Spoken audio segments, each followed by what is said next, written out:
Welcome everyone to our latest edition of No Labels Talks. I'm Holly Page, co-founder of No Labels, here with our brain, our policy guru, the emotional heart and soul of No Labels, Ryan Clancy. I've got to keep upping it every time, Ryan, see? These intros keep getting more effusive. I almost feel like when like boxers walk into the ring and they have like their hype guys around them. Yeah, exactly. You're like my hype person. Exactly. Well, I saw Bruce Springsteen when he was in DC, and he does that for the E Street Band. And I thought, Ryan is worthy of that. But anyway, we've got a really exciting conversation, exciting about facts and data. It's hard to put those two words together, but in fact, it's true that we're going to provide for our network here in just a minute. But you did a great job kind of bringing to life the project of Steve Ballmer. Yes, Steve Ballmer, former CEO of Microsoft, owner of the LA Clippers, who upon retirement decided this is interesting, and he gets into this. He was trying to figure out how to, where does he want to direct his philanthropy, and realized he couldn't really find good information about what the government does and who it helps and how it helps and everything else. And that was the genesis for the launch of this nonprofit called USA Facts, which is exactly what it sounds like. It is supposed to be a kind of one-stop shop for facts about what's going on in the country and in our government. And obviously, Holly, it speaks to this endless search that we all have increasingly. Like, where do you just find things that you can trust? Absolutely. I think I mentioned last week I was on the campus of Colorado State University, Fort Collins. Wonderful campus, great conversation with many of the students there. And that was the question they kept coming back to. Where can we find information we can trust?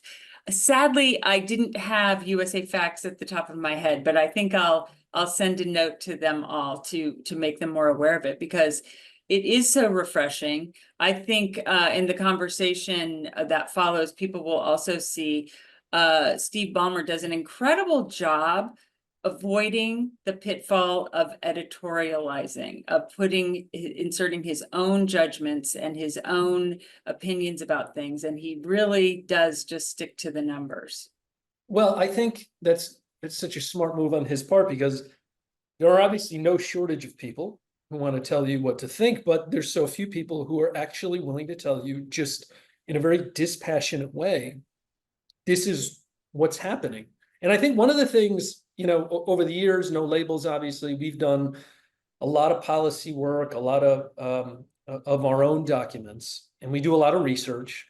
One thing I've found a lot, and this speaks to the value of USA Facts, is a lot of the times you'll read about data in a New York Times story or in a Washington Post story, and you think you can take it at face value, and then you go look at the source data, and it actually tells something different than what you read about in the story. We were talking about this Holly, earlier. One example is the reporting on climate change. And look, I'm somebody who believes in climate change, and we got to address it.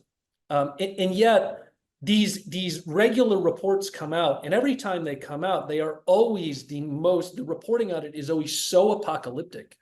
And yet, if you look at the last major UN climate report that came out, one of the things you'll find is they actually adjusted downward the possibility of the most apocalyptic scenario, where we're all kind of living in a lava-infused hellscape. You never would have read that anywhere. Mm-hmm. And for the media to report that wouldn't be to pretend climate change doesn't exist or minimize it. It would just be to say, hey, the data actually changed, and maybe it should change how we talk about it. Of course, they don't do that. And I think that's the real genius of USA Facts, is they are just rooted in the data. I totally agree with that. And as the further extension of that whole conversation, you and I have also discussed, we've got a government that was constructed in the last century, and we need to modernize it, and it needs to adapt to certainly technology, but also the more sophisticated ability, as Steve Ballmer proves in his offering to the American people, for us to really know what's happening. And I think a lot about inflation and how misleading the inflation number is, because it just measures from the last time that they measured. It Yeah. doesn't have the impact. The majority of us go into the grocery store and can't believe that a single bag of groceries is 80, 90, $100, whatever it is.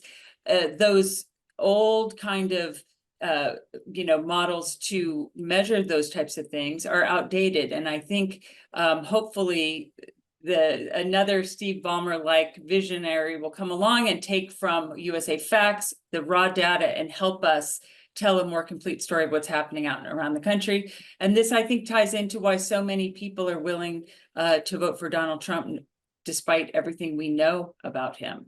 It's so I think those two things are connected, and we have to get honest about what's happening if we're going to really move the country forward. Well, I mean, that's leads into why we brought Steve on, which is No Labels has been doing a lot more education on policy. We're focusing on the budget process this month, given we could unfortunately be facing a government shutdown in a couple of weeks. And the reason this was so timely is USA Facts just released a 6-part video series starring Steve that is very much modeled on those famous Ross Perot videos from 1992 when he had the poster boards out and everything. Of course, Steve's version of it is much better and more sophisticated and has cool graphics. But you can see these on USA Facts YouTube, and they're running on air in a lot of places. So we get into that and a lot of other things, why Steve started it and why he thinks it's so important to just get people some information they can trust. So everybody enjoy our conversation with Steve Ballmer. Thank you everybody for joining a special edition of No Labels Talks. And with us tonight, we've got Steve Ballmer, one of the country's most successful business leaders and committed philanthropists.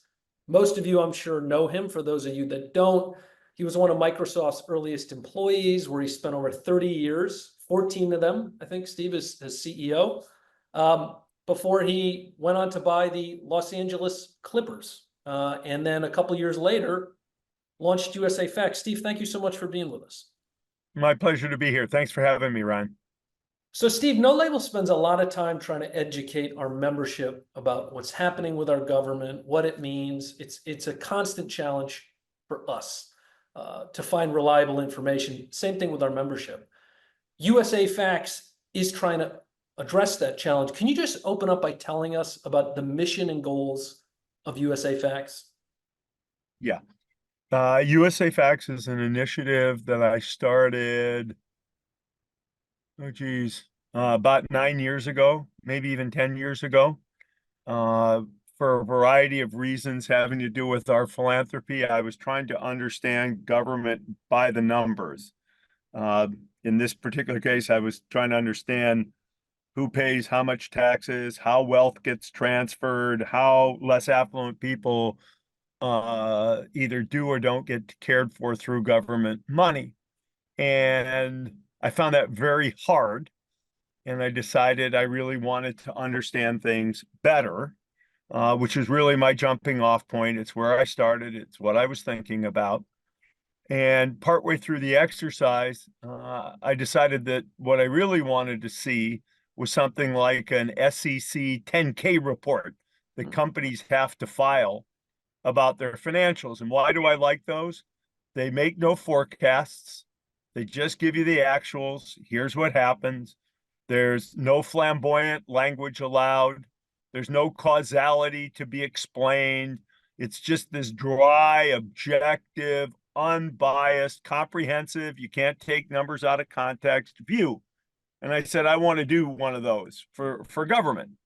And along with that, I said, okay, well, let's try to do an annual report too, which is a little less dry, but still has to be consistent with the with what's going on with the 10K, because I like those principles. For me personally, I don't want to read what Brookings has to say about something and then AEI. I prefer, at least as part of that, to just see what happens. What were literally the government numbers? What's the trend been over time? And I decided maybe there'd be some other people than me who'd be interested. It was clear to me that the work should be nonpartisan. The numbers are the numbers. The SEC 10K form, the company can't use third-party numbers. It only uses its own numbers. So I said, let's just use government numbers. and present this stuff in the manner and tone of non-promotion and non-partisanship, and let people make up their own minds about what they think on a variety of issues. So we don't, for example, we don't create a scorecard. You can't create a scorecard. You can't say it's, academic achievement is, of course, we all want more academic achievement, but some people would say, well, let's put another 100 billion in, and some people not. So as you evaluate scorecard, there's always a set of trade-offs that people face. Because I've often been asked, why don't you do a scorecard? Yeah. So that's kind of how I came to it. And we found real interest when we launched our stuff first in 2017. And so we've continued on with it. We added a video series, Just the Facts, this year. Check it out on YouTube on a couple or 6 key topics here in the context of the election. But we still do our 10K report. We do an annual report. We write a number of articles. We're starting now to create more what we call answer pages. Ask a question, get an answer. We're trying to build the volume of those. We don't just show you what the AI would produce, but we're using AI tools to make us more efficient at creating some of the work we've done. And so I expect this to be able to pick up our pace of providing the kind of information that's in our wheelhouse. Steve, help us understand the scale of data that your team is wading through. I mean, where is this data coming from? How many statistical agencies does the government have? How often does it report it? Yeah, we use about 105 different government databases, 106 from 73 different sources. So we're compiling quite broadly. Over time, I'd like to have all of that data in a form that is browsable by anybody in a coherent form.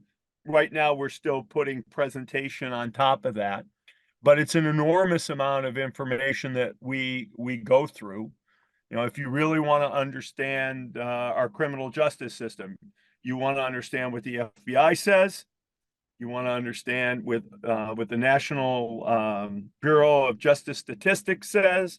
You need to combine these data sets. Over time, we'd like to actually show you the data from Seattle Police Department or DC Police Department. So there are 94,000 different authorized government entities in the United States. We're not going to get to all of their data overnight, but the federal government does roll some of those up for us in a way that's very, very helpful. Steve, I want to ask you about just people's trust in government, which is just through the floor. Pollsters have been asking a standard question for decades now, which is, do you trust government to do the right thing most of the time, all of the time? When it was Eisenhower and Kennedy, it was over 70. By Watergate, it's down to the 30s. It has rarely got above 20 since the great financial crisis. So my question to you would be, what would you say to somebody who said, all right, USA Facts is using all this government data? That's the problem. I don't trust the government, and meaning I don't trust their data. I would say a few things. First of all, I think we need to hold politicians accountable for the quality of the data. Now, I personally happen to believe we have very good statistical professionals doing good statistical professional work. It's not, I think the degree to which, and there's some contradictions in government data, and I'm sure there's some things that are not as accurate as it could be, but it's the best we have, and I think it's pretty darn professional. That's my opinion, having worked in the area. But if I'm talking about somebody who doesn't believe, then I'd say to him, the next time your man or woman gets in office, hold them accountable for getting the data right. There's a quote from James Madison I've fallen in love with. A popular government without popular information or the ability to get it is nothing but a prelude to a farce or a tragedy or perhaps both. So we have a thing called the State of the Union Address. Even the founders understood that one of the keys to a great democracy was access to good information. And if people don't trust government data, whether it's, you know, President X or President Y, President R or President D, insist on it. Insist on it. And when you're in power, fix it. Now, do I personally believe that that's likely to happen? No. Hell, I'd love there to be a document that every congressman has to sign or congresswoman that says, I've read these numbers and they accurately reflect the state of the country, which is what CEOs have to do. I don't think that's going to happen either. The one thing I also love the idea, if you look at what happens at the, come on, my brain, the GAO. You look at what happens at the GAO. The head of the GAO is appointed for 10 years. There is a bipartisan group, a Republican and a Democrat from both the Senate and the House, who propose 4 names to the president. The president has to pick one of those 4 names. That person gets a 10-year term, and the only way you can remove them is through impeachment. They cannot be fired, if you will, in any traditional way. I think we ought to have the same thing for our statistical agencies, actually, to try to make sure people understand they're outside the political system. Could that happen in my lifetime? Maybe, Yeah. but it would be a hard thing. And the GAO, that is, of course, the Government Accountability Office, which is kind of like the watchdog. Correct. For They're the ones who look into fraud. They write, you know, sort of reports on the audits that come out of various government agencies. They're there, you know, if Congress wants something investigated financially, they do the work. Steve, one of the things you've said that's interesting is, I mean, the easiest thing in the world is to bash government for being inefficient, and we all know there's plenty of that. But you have said there are some things that you think the data is showing government is doing pretty efficiently. But what are some examples of that? Okay. It's probably important to define efficient the way I'll use the word efficient versus effective. Something is efficient if you're delivering whatever it is at a relatively low cost of delivery. Something is effective if it actually works. It does what it is purported to do. Or some people say government is inefficient because government's not worrying about the things they want government to do. You know, I'll give you an example. Does running the IRS, is it pretty efficient to run the IRS? I know we're talking about adding people, blah, blah, blah, but relative to the size of the money being collected, that overhead group is not very high. I don't remember exactly off the top of my head, but let's say it's less than 0.5%. You say, okay, that's pretty good. Collect the money, hand it back out, cost you 0.5%. Not bad. Any company would die to have that kind of, you know, low overhead relative to money. I would call that efficient. Now, a lot of people would say, I don't like the IRS. I don't want to pay taxes. I don't like this tax law. I want this changed. Those to me are effectiveness measures, and everybody's got their own goal. So if you ask me, you know, let's look through the federal money, the big money we spend. You know, number one, Social Security. The government overhead to deliver those checks is not that high.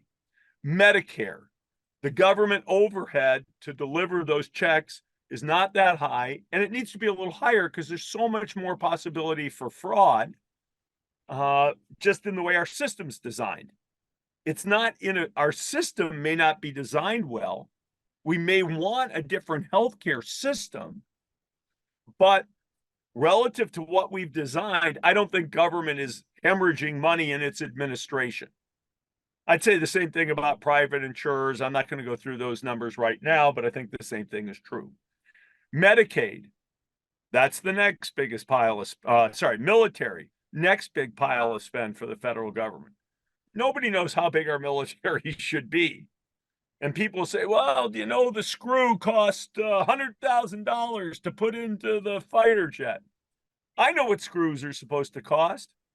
Well, I have no ability to assess efficiency in that context, but nor does anybody else. fighter jets are moving at high speed. They need to take different tolerances, different impact, different this, different that. And, if you can argue, if somebody can say, hey, look, I actually think our fighter pilots are safer because we spent 100,000 on the screw versus 50,000. I don't have a way to judge that efficiency. I just think people assume the worst from the anecdotes. Medicaid has some of the same properties as Medicare, but it's less efficient because our government has chosen to split it up between the states and the federal government. Veterans benefits. I won't comment. I'm not sure about its efficiency. Yeah. I talked about the military, the debt. We're pretty good at writing checks to pay off the interest on the money we borrowed. So at least at the federal level, and I think I've gotten you to about 86% of all spending just with the Social Security. I talked about that. Just with the programs I've mentioned, you're at about 86%. And you say, okay, where are the efficiency losses? I don't see efficiency. Now, people might say, geez, we're paying doctors too much. Medicare should be cheaper, but that's a different dialogue. When you get to state and local government, it's a whole different deal. Yeah. Steve, you mentioned these videos that USA Facts is doing, which you just released a little over a month ago. There's 6 of them. They're running on News Nation, Fox. They're on the USA Facts YouTube channel.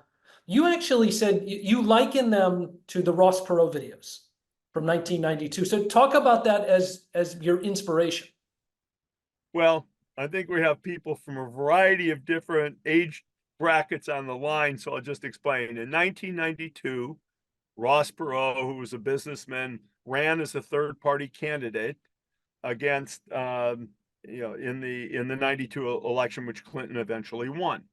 Okay, what did Ross Perot choose to do? He chose to be the facts man. He literally bought TV time, and he came out and he presented facts about America and what he would do about those things to the American people. He even brought out poster boards like people used to use in the old days in science fairs to show graphs and pictures and numbers. What were we thinking? Okay, well, what's the year 2024 equivalent to the Ross Perot? Here's the facts. Let me show them to you. Let me visualize them. And of course, it's video, it's internet, it's very different. But it was kind of an inspiration because even though he was running for office, he was very good at separating his presentation of what are the facts about what is true versus what he wants to do about them. Today, politicians are much more inclined to grab one number out of the ether and give you a forecast and not acknowledge a comprehensive view of the past. Yeah. Well, I've seen that for those of you who've seen the videos, that Steve has moved beyond poster boards. They look a lot nicer, very cool graphics. One thing we've been talking about a lot with our community this month is the budget in particular. And of course, you did a video just dedicated to that. You walked through some key elements of the budget, but you really dove into the spending side, the taxing side. I'm curious, when you dove into the numbers on the budget, what surprised you the most about where money was going, how money was coming in? I'll say a couple things, and I'm going to talk about this at the federal level.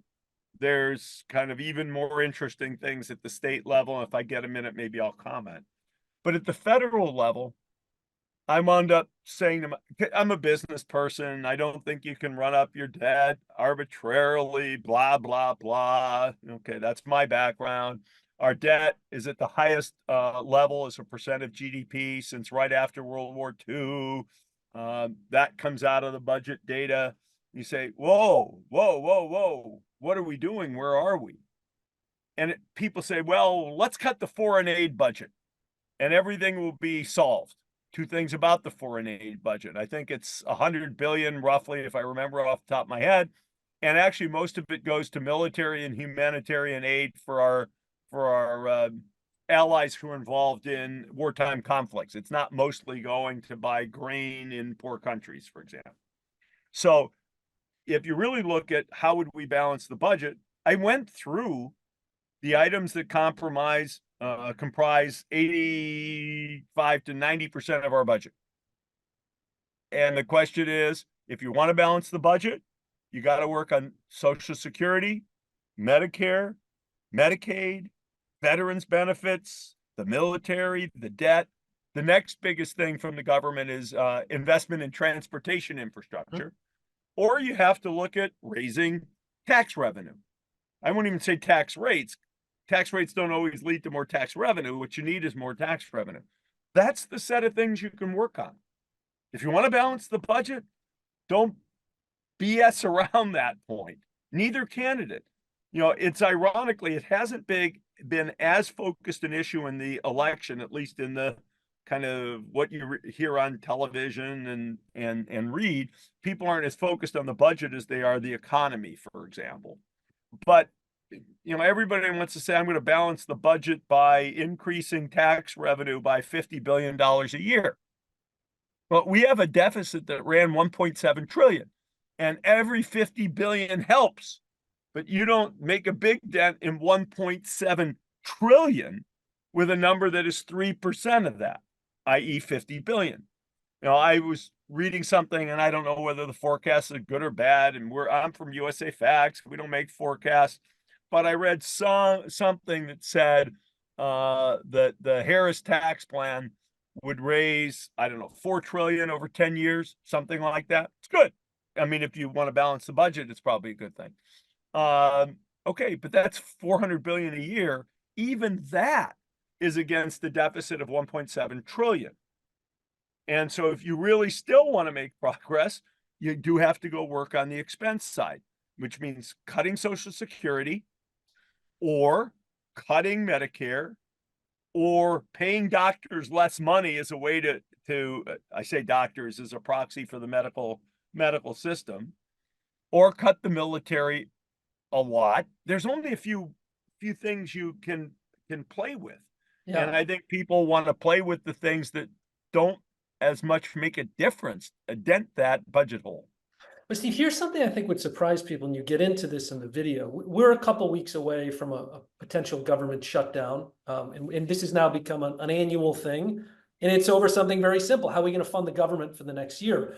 One of the things you describe in the video, though, is that these annual budget fights are not over most of what government actually spends on, and it's because of this distinction between what's called discretionary and mandatory spending. Can you just talk about that? Yeah. Things that fall in the mandatory spending bucket are renewed annually and don't require approval. Okay?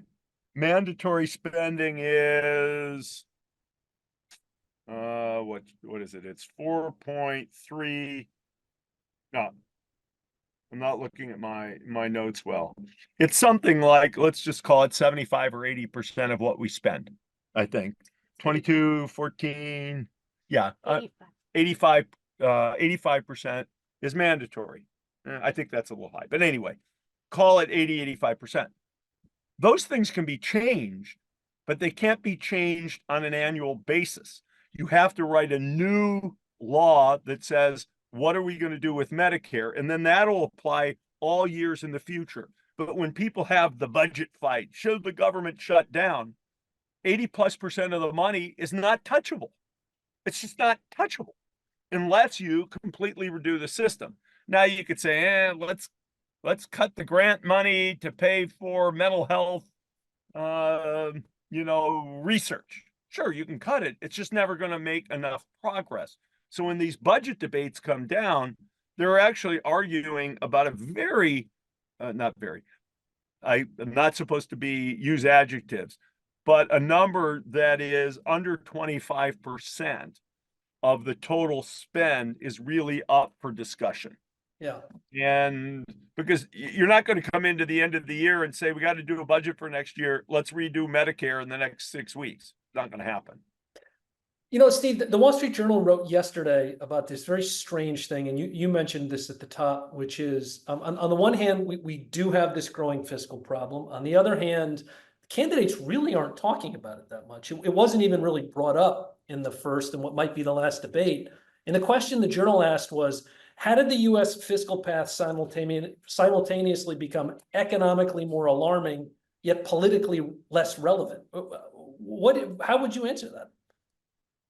Well, now I'm hypothesizing. You So can I'm do a not little bit of speaking that. with data, but I'll hypothesize. Things that are potential long-term threats are much harder for people to factor into their calculus than things that are short-term. My job, my life, my lifestyle, my ability to make my house payment, that's right here. Safety on the streets, that's right here. Immigration's, I think, largely tied up in jobs and economy and culture. So I won't go to that one, but it's of immediacy. If you say, hey, we have a budget gap, will that really matter for 5 years, 10 years, 15? When will the wall be hit? People can't process that. It's not about them personally, and it's a long-term issue. I'd put the environment into the same issue. Some people, think there really is a problem with CO2 going into the atmosphere. Some don't. But even the people who do divide into two camps. People who think it's a risk 5 years from now or 10 years versus people who think, yeah, it's something we got to work on 100 years from now. But nobody can then say immediately, what does this mean to me? How will it affect my voting pattern? So I think there are issues. Economists, will tell you those things are not well priced in the market. Nobody is saying, hey, look, there's actually a cost. We should set tax revenue aside for the possibility we default on our debt, for example. Not going to happen. If you watch the 6 videos, Steve, that you did, there's a lot of sobering data in there. There's a lot of things to scare you, to worry you, and yet you do close a lot of them with a kind of a hint of optimism, which you tend to retain. It's clear that you feel like we do have a capacity to solve these problems, other than just sort of blind hope. Where does that come from? Because it's probably hard to look at politics these days in Washington and find much of that. Yeah, I'd probably say it comes from a couple sources. If you ask me, and again, this is just my opinion, not presenting the facts, but you say, what are the things that have been grounded in making America a great country? I would say capitalism. I personally would say immigration. I would say democracy and innovation. And if you ask me to reduce it to 2, I'd probably reduce it to democracy and capitalism. Okay? Capitalism / the innovation which is associated with capitalism, it right now, it retains an important and vibrant ability to do a lot of great things, to create innovation, to create wealth. You may not like the way it's distributed or not, but it's a first-class problem to have an engine that propels society forward. And if you want to redistribute some of it, great. It's better than being in Europe where the economy is sort of calcified. You're not getting the innovation. Therefore, you're not going to get the wealth. And it puts you in a very different position. The Europeans are always worried about the fact that the biggest, the new high market cap companies, they're all coming out of the US. Every one of them. We have that vibrance. Now, from a democracy's perspective, am I as sure as that it's going to work? Well, actually a little less sure in both 2 ways. Number one, will our democratic system survive the tumult of today? I am an optimist. I believe it probably will. I'm less sure than I'm sure that innovation and capitalism can do its job. But you could worry. I read a book by Milton Friedman the other day that reminded me that capitalism, or he says, capitalism is more democratic than democracy. Every day you get to make a choice in capitalism. What happens in democracy is you vote, somebody wins 51%, and then they're essentially dictators for 4 years. Yeah. And then the other side can be dictators for 4 years. Not a great way to run government.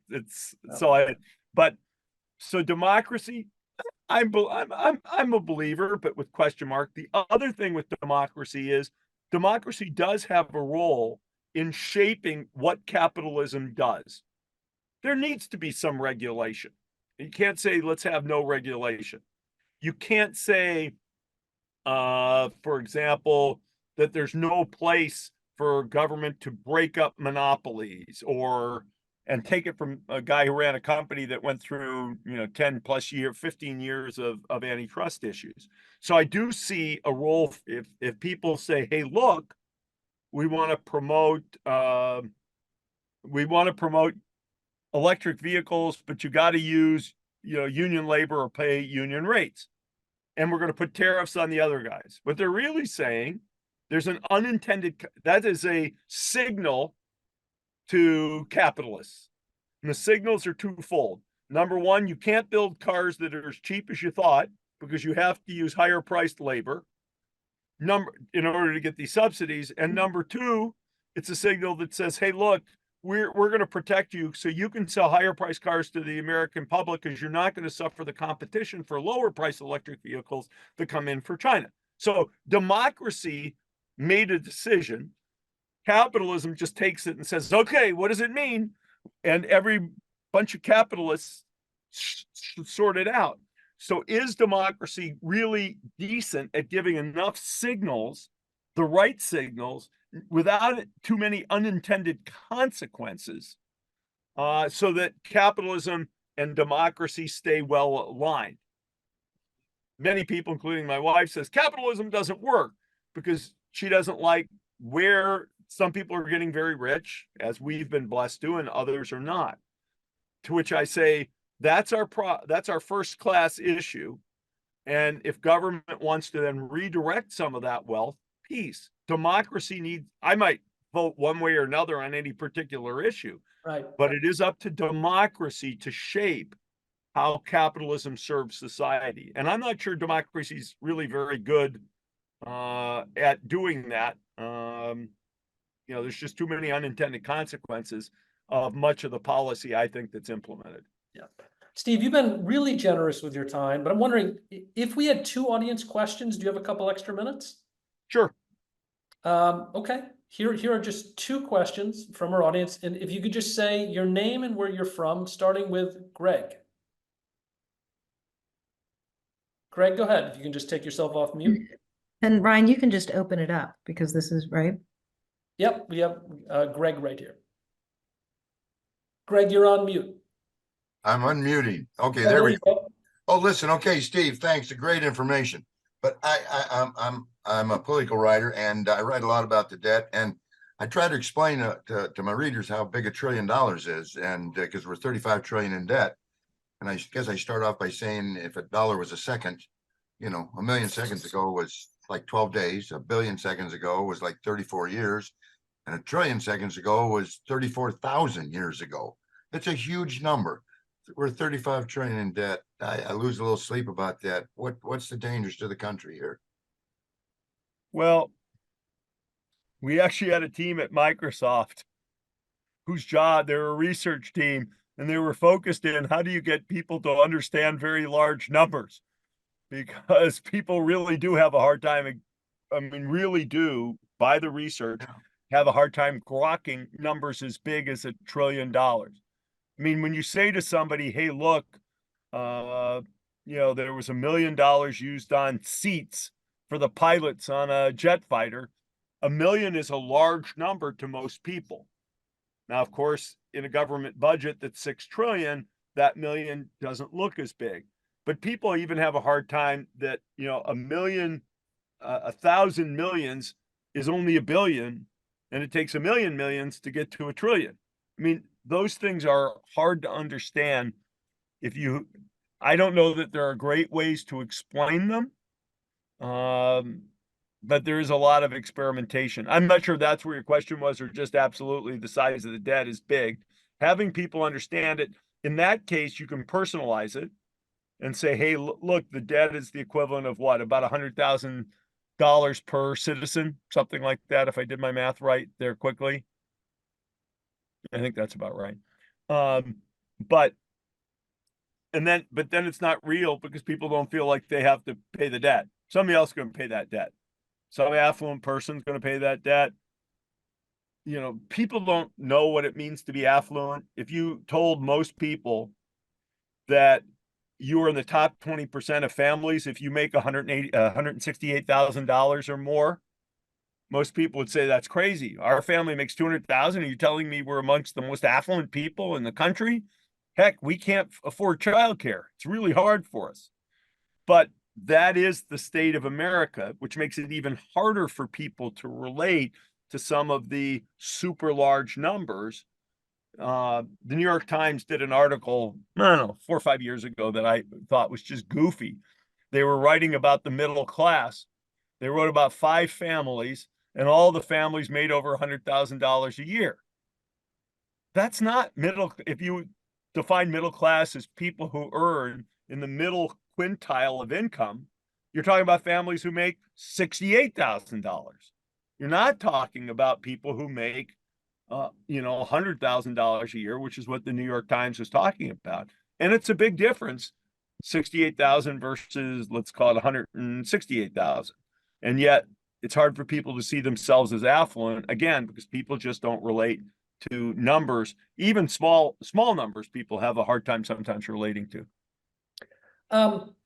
Steve has time for one more question, and then we're going to hope to have him back, because I know obviously a lot of you are lining up to ask him some good questions. But let's just close with Chris Freilich.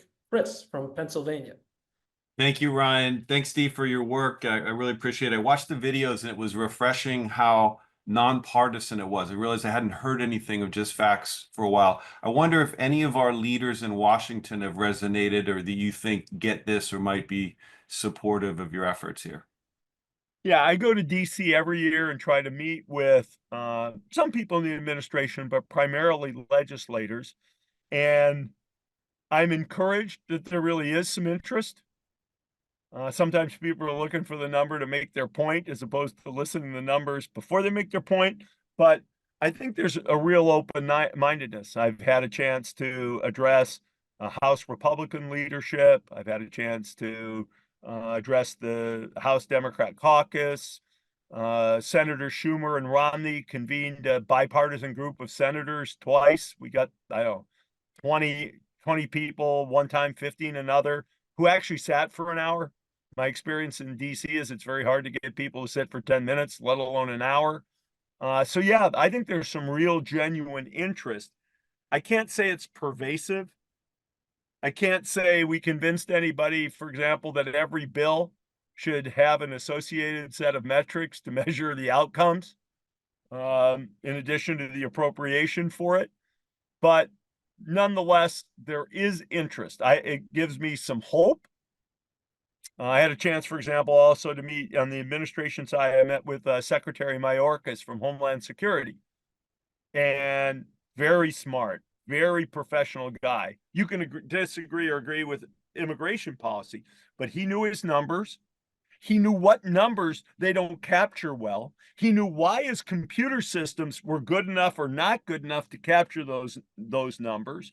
So from a numerical standpoint, things aren't perfect, but he could tell you what he could tell you, and he could tell you what he was doing to try to get you the rest of the numbers that would be valuable in terms of making immigration policy. So I can come away heartened, and yet I'm not going to begin to tell you that, every congressperson and every senator, gives a lick. That's good, cautiously optimistic note to end this. Steve, thank you so much for joining us. For those of you who want to learn more, it's usafacts.org. The videos that Steve hosted are all on the USA Facts YouTube channel. Before I let you go, I want to remind everybody, No Labels is having our national meeting on December 12th in Washington, D.C. For those of you who haven't signed up or inquired about signing up, please do so. We'd love to have you. Steve, thank you so much for joining us. We hope to have you back again soon. Thanks all.